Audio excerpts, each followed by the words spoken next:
to 1 Kings chapter 20.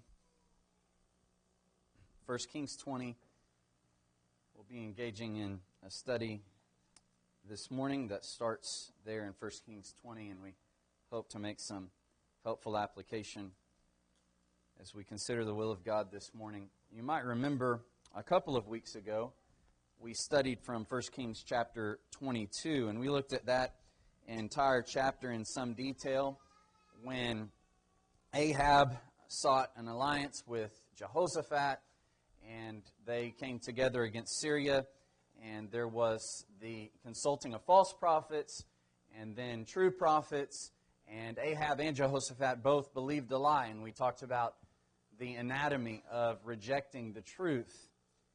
Well, leading up to that study, we set the context about the conflict between Syria and Israel at the time, and we looked at a place in 1 Kings chapter 20 where we saw an interesting verse, an interesting phrase, I think a powerful one, and I want to think about that a little bit this morning. In 1 Kings chapter 20, Ben-Hadad, king of Syria, besieged Samaria, but God gave the Israelites victory against his advances. In verses 1 through 4, he surrounded Samaria and sent messengers in to Ahab, making some demands, and he complied. And then he doubled down on that and made even more severe demands. And Ahab consulted the elders, and they counseled against him accepting those terms.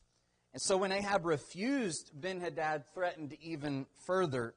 In verses 10 through 12, he said, "The gods do so to me, and more also, if enough dust is left of Samaria for a handful for each of the people who follow me. I'm going to raise it. I'm going to destroy you."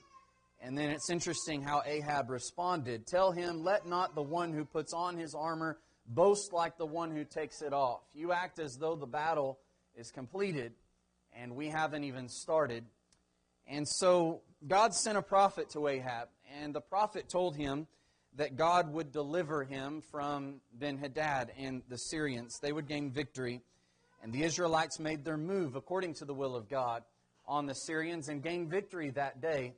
But then that prophet told Ahab that Ben-Hadad would attack again in the spring. That's where I want to begin reading there in verse 23 of 1 Kings chapter 20.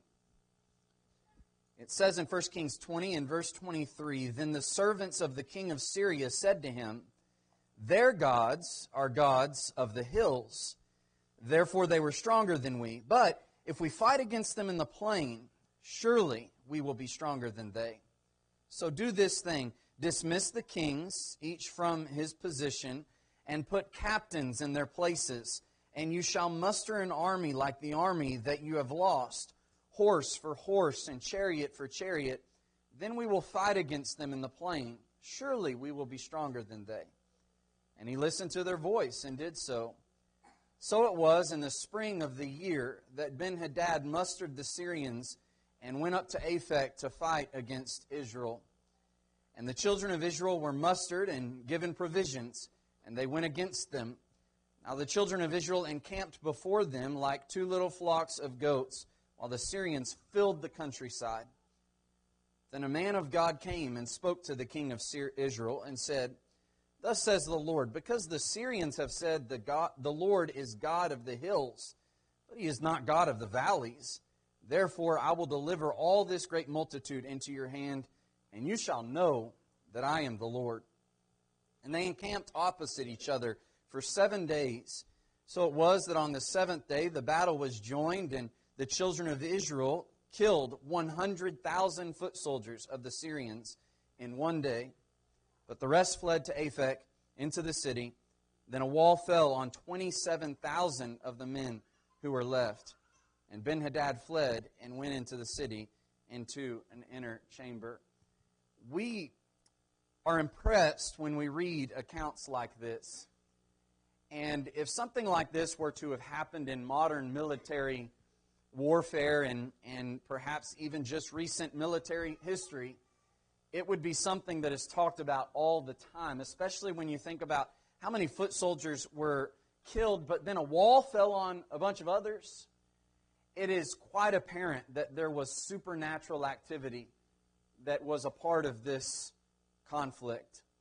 God made sure that these people and His people knew that you don't undermine my power. You don't question my ability. You don't raise yourself up against me in arrogance and act as if my people militaristically will be inferior and impotent in comparison to your mere human efforts. The Israelites were not strong because of their military power. They were not strong because of their brains, because of their advancements in that kind of scholarship and a military level.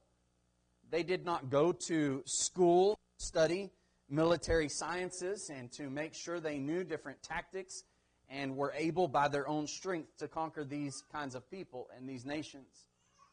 The reason the Israelites always gained victory was because God determined to deliver them from the hands of their enemies. He determined to deliver their enemies into their hands and to ensure their victory. And so I want us to be impressed especially by the way the Lord put it in verse 28. He said, because they say the Lord is God of the hills, but He is not God of the valleys, I will deliver all this great multitude into your hand, and you shall know that I am the Lord. It doesn't matter if we fight in the mountains or if we fight in the plain. It doesn't matter if we fought on the moon. God will gain the victory if He wants it. And the only reason the Israelites ever failed in these kinds of settings was due to their own unfaithfulness to God, or how presumptuous they were before a battle, advancing when God had not given instructions, when they did not act by His will and authority. It's the only reason they ever failed. That's the only reason the Jews as a nation do not exist to this day, because God had promised an eternal kingdom for them, that the throne would persist, that they would continue to prosper as long as they were faithful. And the reason they were led into captivity, the reason the temple was destroyed by the Babylonians and then by the Romans, was because of their rejection of God. But every time God was on their side and was there fighting for them, not with them, but for them, they gained victory. I believe that this can be illustrative of how God is in our lives. There are times when we might describe our lives as being on the mountaintop. Things are going excellently. Whether it be spiritually or physically, we're prospering in various ways. Our job is good, our family's good and thriving and getting along, or we're growing spiritually. We're figuring things out. We've accomplished understanding a very difficult passage we've struggled with for years, or we've been tempted with this certain thing for days and days and days, and we've prayed and prayed and we've gained victory. We did not succumb. When we're on the mountaintop, it's because God has been with us, and He needs to be acknowledged for such. But there are countless times in our lives that we will be in the valley of the shadow of death, as Psalm 23 puts it. And in those low times, those difficult circumstances, those sorrowful circumstances, God is who we depend on, and we need to turn to Him.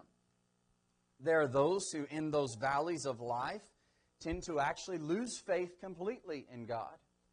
They come to the false conclusion that because they are in the valley, it means God doesn't care, and that He, if He was powerful, would have lifted them up by now, but if He hasn't, He obviously isn't powerful enough. Maybe He doesn't even exist, and they turn away from Him. And so in either circumstance, whether we're on the hill or in the valley, there are going to be temptations to forget about God, to turn our backs on God, when in reality, in both circumstances, there is ample opportunity for us to bring glory to Him and to magnify Him and to show the world just how wonderful and powerful and loving and gracious that our God is.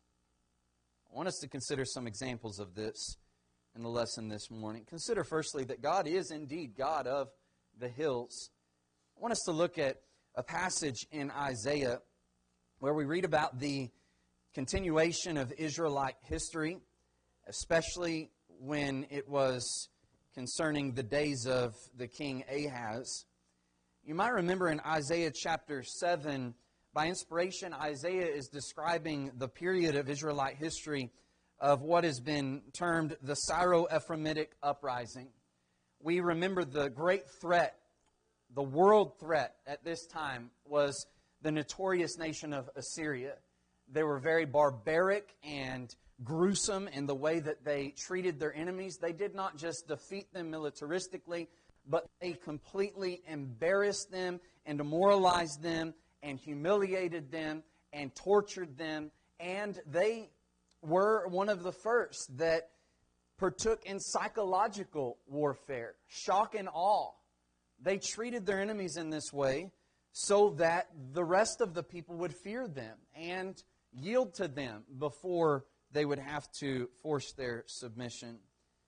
And so you can understand that Syria and Israel, the northern nation here, are struggling when the threat of Assyria comes against them. In verses 4 through 9, though, Isaiah in Isaiah 7, verses 4 through 9, is sent to Ahaz to tell him that he need not worry about this. He doesn't need to join the alliance of Syria and Israel as they were forcing him to do. And so this is what the Scripture tells us. In Isaiah 7, verse 4, "Take heed and be quiet, do not fear or be faint-hearted, for these two stubs of smoking firebrands, for the fierce anger of Rezin and Syria and the son of Remaliah, because Syria and Ephraim and the son of Remaliah have plotted evil against you, saying, let us go up against Judah and trouble it, and let us make a gap in its wall for ourselves, and set a king over them, the son of Tabal." What was happening is Syria and Israel joined forces. They wanted Judah to join as well, and in order to force their hand, they were going to set up a puppet king. And what God is telling Ahaz through Isaiah is, don't worry about that. It's going to fail. They can't do this. He continues in verse 7, "It shall not stand, nor shall it come to pass, for the head of Syria is Damascus, and the head of Damascus is Rezin." He's saying that's the only place he's going to rule over. Syria is not going to be ruler over Judah. He's not going to have control over Judah. His rule is going to be limited to Damascus. Within 65 years, Ephraim will be broken. They'll be led off into Assyrian captivity. It will not be a people. The head of Ephraim is Samaria, and the head of Samaria is Remaliah's son. His only place of rule is going to be Israel. You don't have to worry about him in Judah. He says, if you will not believe, surely you shall not be established. Isn't that always the case?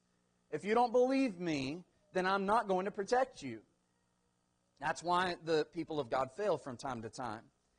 And that's exactly what Ahaz did. He manifested unbelief. So in verse 17, "The Lord will bring the king of Assyria upon you and your people and your father's house, days that have not come since the day that Ephraim departed from Judah." It's going to get really bad for you because you didn't believe in me.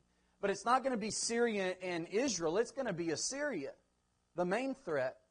And so he prophesies in chapter 8 and verse 6, "Inasmuch as these people refuse the water of Shiloah and that flow softly, and rejoice in Rezin and Remaliah's son." Verse 7, "Now therefore, behold, the Lord brings up over them the waters of the river, strong and mighty, the king of Assyria in all his glory. He will go up over his channels, and he will go over all his banks. He will pass through Judah. He will overflow and pass over. He will reach up to the neck, and the stretching out of his wings will fill the breadth of your land, O Emmanuel." He's saying, because you did not trust in me, Assyria is going to take Judah.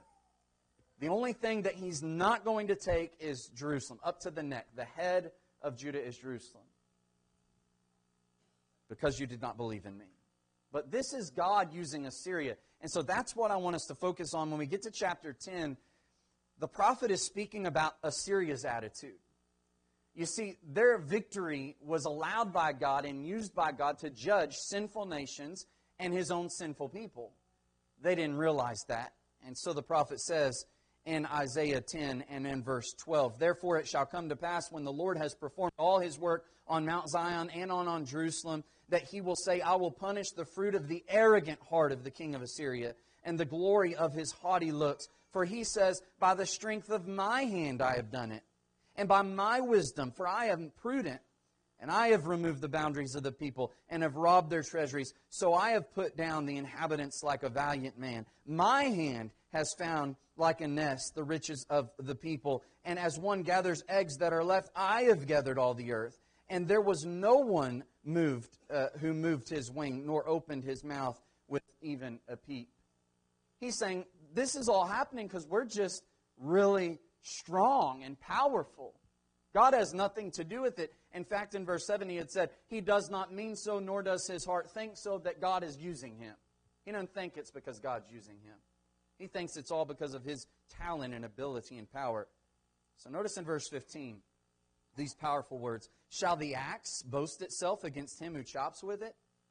Or shall the saw exalt itself against him who saws with it? As if a rod could wield itself against those who lift it up, or as a staff could lift up as if it were not wood. Therefore the Lord of hosts, will send leanness among his fat ones, and under his glory he will kindle a burning like the burning of a fire.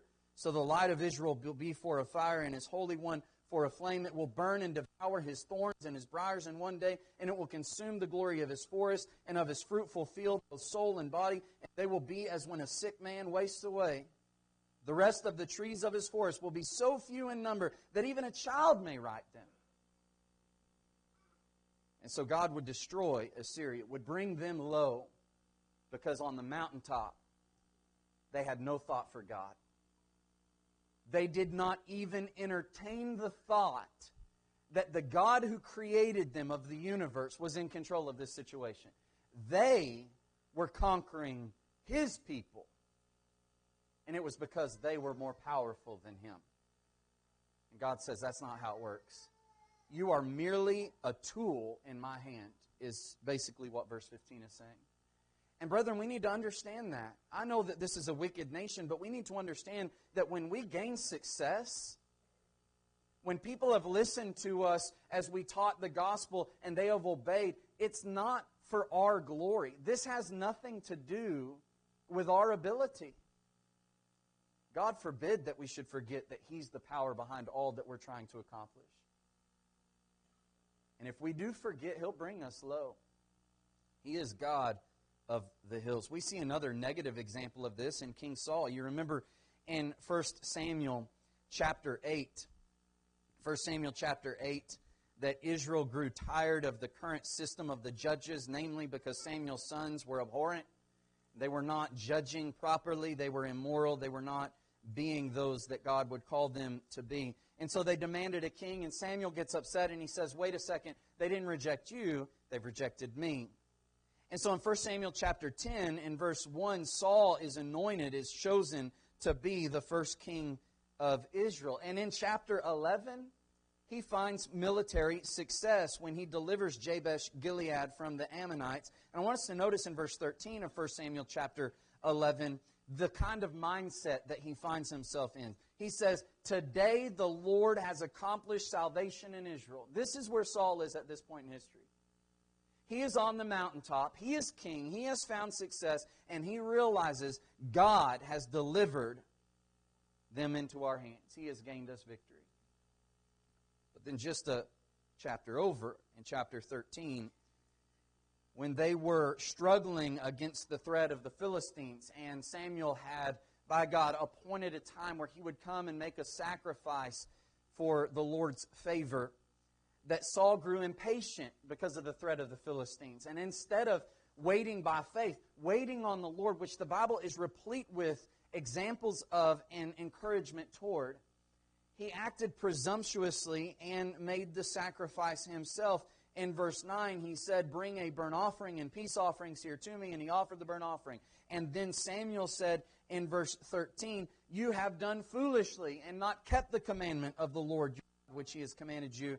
Now the Lord would have established your kingdom over Israel forever, but your kingdom shall not continue. And then we get to chapter 15. And we might think Saul was going to learn his lesson, that I'm not gaining this success. I'm not being the effective king because of me, but it's because of God. But he didn't. And so when God told him in 1 Samuel 15 to utterly destroy the Amalekites from the face of the earth, women and children and their king and the men and the military and even their animals. Don't leave anything else. Saul again acted presumptuously and spared the king and the best of the flocks to offer to God. You remember Samuel's powerful words in verse 17 of 1 Samuel 15. When you were little in your own eyes, were you not head of the tribes of Israel? Did not the Lord anoint you king over Israel? See, that's the point. When we're on the mountaintop, we need to still be little in our own eyes. We need to recognize how small we are in the grand scheme of things and how we pale in comparison to the glory of God. And glory needs to go to Him always by maintaining faith. You see, Saul claimed to have done something good for the Lord. I spared the flocks to offer a good sacrifice to you. And we remember Samuel's words later on in verse 22. Has the Lord as great delight in burnt offerings and sacrifices as in obeying the voice of the Lord? Behold, to obey is better than sacrifice, and to heed than the fat of rams. For rebellion is as the sin of witchcraft, and stubbornness is as iniquity and idolatry. Because you have rejected the word of the Lord, He has also rejected you from being king. We need to maintain faith even in the greatest heights of success in our life. We can never forget God. We must always be humble, even in the times when we're exalted, knowing that it is the Lord and only the Lord that got us to that point. Let us not rationalize going against God's will because we think our wisdom is wiser than His. We need to maintain that littleness in our eyes and exalt God on the mountaintop with faithfulness. But then we have a good example in David. David was that man after God's own heart spoken of in chapter 13, whom God would replace Saul with. He's anointed king in chapter 16. In chapter 17, there is the famous story of this little shepherd boy defeating the great champion of the Philistines, Goliath. And we remember the mindset of David in that time, that you come to me with a spear and a sword, but I come to you in the name of the Lord of hosts. He's the God of Israel that you are trying to scorn and mock, and He's going to defeat you. And with the sling and stones, He defeated this great champion and decapitated him with His own sword. In chapter 18, he continued to have military success after Saul appointed him to a place of military honor, and the women sang that David slayed his 10,000s, or Saul has slain his thousands and David his 10,000s. That made Saul angry, and he tried to kill him. And so this is where David is essentially on the mountaintop. He's not necessarily in the official place of king yet, but Saul knows that he's been rejected, that there's another man that is going to be replacing him. And this David is having all kinds of success, and it's quite obvious that God is with him. And so when we get to chapter 24 of 1 Samuel, on the mountaintop, David has an opportunity by his power to kill this man who is filled with pride and is trying to bring him low. And in verses 3 through 7 of 1 Samuel 24, while he was in a cave and Saul was seeking him and went into that same cave, the men of David said to him, "This is the day of which the Lord said to you, Behold, I will deliver your enemy into your hand, that you may do to him as it seems good to you." And David arose and secretly cut off the corner of Saul's robe. And then he said, "The Lord forbid that I should do this thing to my master, the Lord's anointed, to stretch out my hand against him, seeing that he is the anointed of the Lord." He'd have another opportunity in chapter 26 of 1 Samuel to go into the camp of Saul while they were sleeping and kill him again. And he said essentially the same thing. "Do not destroy him," verse 9. "For who can stretch out his hand against the Lord's anointed and be guiltless?" What David is saying is that, listen, I didn't get this far by taking matters into my own hands. I do not have the authority to do this. God, he goes on to describe, He'll take care of Saul in whatever way He wishes. If He told me to do this, I would do this. But it may be that He takes care of him in some other way. But He's the God of this mountaintop, and I'm not going to turn my back on Him now. We know David had his faults. But this is illustrative of how we should be when we are on the mountaintop. But God is also the God of the valleys. I want us to remember how the Israelites came into power and greatness. We remember that, of course, Joseph rose to power in Egypt after his brothers sold him into slavery, and God used him in that position of power to provide for his people in famine. They were few at the time and turned to Egypt in a desperate time of need, lest they perish from the face of the earth. And because of Joseph's wisdom and God working through him, there was provision not just for the Egyptians, but also for the Israelites. And they preserved their lives that day and stayed there and multiplied and began to be a very great nation. Exodus 1 begins saying that they increased abundantly and were fruitful and multiplied and grew exceedingly mighty, and the land was filled with them. So you already see a time of desperation with the children of Israel and their closeness to demise in the famine and how few they are. And God is bringing them up out of that valley because God's in control in the valley.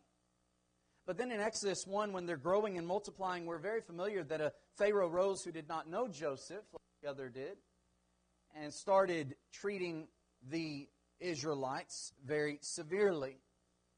And they were slave drivers toward them. And they made them suffer and killed their male children. And by the grace of God, the parents of Moses spared his life, and he would deliver the children of Israel from the hands of Pharaoh.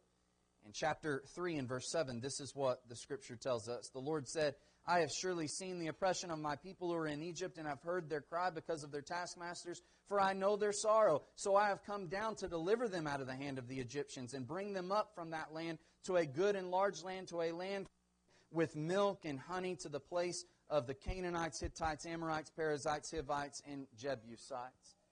In Exodus 19, we see after that great victory that he told them he would make them a great and holy nation if they followed him. God is God of the valley. There's never a circumstance that is so unfortunate and that is working so much against us that God cannot reverse it and bring us blessings physically and spiritually. And we need to realize that and have faith in him in those times of depression and lowliness in the valley. We see one of those Israelites in later history as we go back to the context of 1 Samuel. Hannah, who found herself in a very low valley. A woman like most women, if not all women, who desired a child but could not have a child. In fact, Elkanah, her husband, had two wives, Hannah and Peninnah. And Peninnah could bear children, and so Peninnah was not gracious to Hannah. She did not sympathize with her and treat her fairly, but took advantage of the situation and treated her very, very poorly. Hannah was tortured by Peninnah every single day. It says in verse 6, her rival also provoked her severely to make her miserable because the Lord had closed her womb. So it was year after year she went up to the house of the Lord. She provoked her, therefore she wept and did not eat. To add fuel to that fire and salt to that wound that was already so difficult to bear of not being able to have children, Peninnah made her remember it every day. She was in the valley for sure. But she turned to God. I want us to notice in verse 9 of the text. Verse 11, she made a vow and said, O Lord of hosts, if you will indeed look on the affliction of your maidservant and remember me, and not forget your maidservant, but will give your maidservant a male child, then I will give him to the Lord all the days of his life, and no razor shall come upon his head. In the valley, she remembered God is God of the valley, and she turned to God. She cast her cares upon God. She asked God to do the impossible. It tells us that God heard her prayer.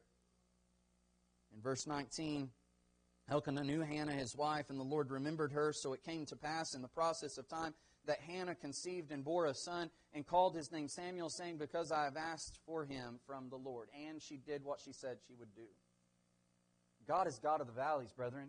And I want us to notice Hannah's prayer, because it is replete with this concept that God is God of the hills, and if you don't acknowledge him as that, he'll bring you low.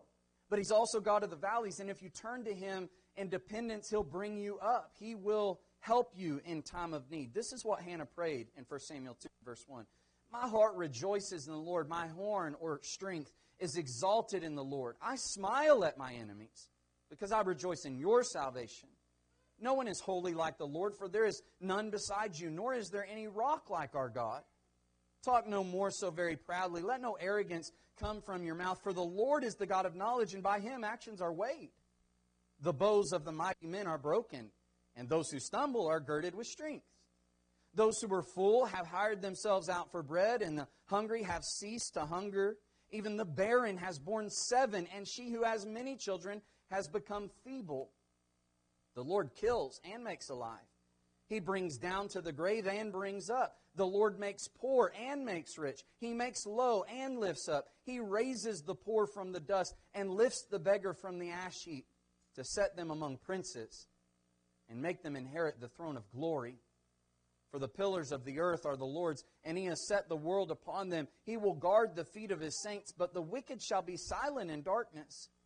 For by strength no man shall prevail. The adversaries of the Lord shall be broken in pieces. From heaven He will thunder against them. The Lord will judge the ends of the earth. He will give strength to His king and exalt the horn of His anointed. Filled with it, that God will bring down those who are arrogant and have exalted themselves, like Peninnah and all the others we've seen. And for those who are brokenhearted and contrite and turn to God in time of need with full dependence and faith in His ability, He will lift them up. And brethren, that goes not just physically, but especially spiritually. There are times when we have failed and we have sinned and are broken before Him, and we feel like we've messed up so bad that there is no way we can recover. God can lift you up. He can restore you to faithfulness. So we have a negative example with Job's wife, who didn't realize that God is also God of the valleys. We remember very well the story that is famous of Job and his sufferings when the Sabians raided and took away his oxen and donkeys and killed his servants. And then at that same time, a fire burned up the sheep and servants, and the Chaldeans raided and took away his camels and killed his servants. And then a great wind struck the house where his children was, and it fell on them, and they all died. But what Job did in verse 20 of Job 1 is he arose and tore his robe and shaved his head and fell to the ground and worshipped. And he said, "Naked I came from my mother's womb, and naked I shall return there. The Lord gave, and the Lord has taken away. Blessed be the name of the Lord." He knew God was the God of the valleys as well. When he says, "Blessed be the name of the Lord," he's speaking well of God and His character and His love and His grace and His mercy toward the people who are righteous before Him and follow Him in faith, even though the most righteous man there is at the time is suffering in unheard of, unprecedented ways. God is God of the valleys. But when Satan struck his person with boils, and Job sat in sorrow and pain and scraped them with potsherds, Job's wife manifested she did not have faith that God was God of the valley. She said in verse 9 of chapter 2, "Do you still hold fast to your integrity? Curse God and die." How dare we magnify and glorify God when He, by His power and love, gives us victory and blessings, and question His goodness and ability when Satan afflicts us and causes us harm? How dare we? It's basically what Job told her. "You speak as one of the foolish women speaks. Shall we indeed accept good from God? And shall we not accept adversity?" In all this, Job did not sin with his lips. The examples could go on and on. But we need to learn from them. I want to tell you what we learned from 1 Kings 20 and verse 28, and the passages we looked at and the plethora of passages that we could have looked at is that everything good comes from God. James 1 and in verse 17 says as much. Everything good and perfect is from above and comes down from the Father of lights, with whom there is no variation or shadow of turning. We need to realize that. Everything good that we have, physically or spiritually, it all comes from Him. There's not a thing that we have that is worthwhile that does not come as a result of God's grace and love and kindness. When we're in a time of prosperity or happiness or success, we need to give Him the glory. We need to maintain that humility in our own eyes and resolve to strengthen our faith in Him. Not assume that our faith is already strong enough and that's why we are where we are. We are where we are because of His unmerited favor. That should bolster our faith. But also, we need to realize that He is the solution to all our problems. Just recently I sent out an article for our bulletin from Lamentations 3, where the children of Israel have been afflicted by the Babylonians because of their unfaithfulness. The temple is destroyed, and they are completely and utterly helpless and weeping. And that's what Lamentations is about. It's basically some funeral dirges for the people of God in His city. But this is what Jeremiah ended up doing. He remembered that God is God of the valleys, that He's the solution to our problem. He definitely has punished us because of our unfaithfulness, but He is also the very solution to that. And so he says in Lamentation 3 and verse 19, remember my affliction and roaming. He's telling God, the wormwood and the gall, my soul still remembers and sinks within me. He's laying his cares on God. This I recall to my mind, therefore I have hope. Because I'm casting my care upon you, the God of the valleys, I have hope. Through the Lord's mercies we are not consumed, because His compassions fail not. They're new every morning. Great is your faithfulness. He's saying even in this time of destruction and sorrow, there is God's presence in the form of blessings and faithfulness. The Lord is my portion. My soul, says my soul, therefore I hope in Him. The Lord is good to those who wait for Him, to the soul who seeks Him. It is good that one should hope and wait quietly for the salvation of the Lord. God is the solution to all our problems. And with all of that, we need to remember that He resists the proud and gives grace to the humble. Don't you ever forget that. God is in control of people, of families, of nations, of churches. He will humble the proud. But if we maintain fidelity to Him and realize how small we are, He will exalt us. James says in James 4 and verse 6, He gives more grace. Therefore, he says, God resists the proud, but gives grace to the humble. Therefore, submit to God. Resist the devil, and he will flee from you. Draw near to God, and He will draw near to you. Cleanse your hands, you sinners, and purify your hearts, you double-minded. Lament and mourn and weep. Let your laughter be turned to mourning and your joy to gloom. Humble yourselves in the sight of the Lord, and He will lift you up. The reverse is true as well. Exalt yourself in the sight of the Lord, and He will bring you down. We need to realize that God is powerful and is in control to our benefit. No matter where we are in our life, no matter what is going on, as long as we realize who He is and glorify Him, magnify Him, and maintain faith before Him in obedience. Before we dismiss to our classes, we'll be led with a closing word of prayer.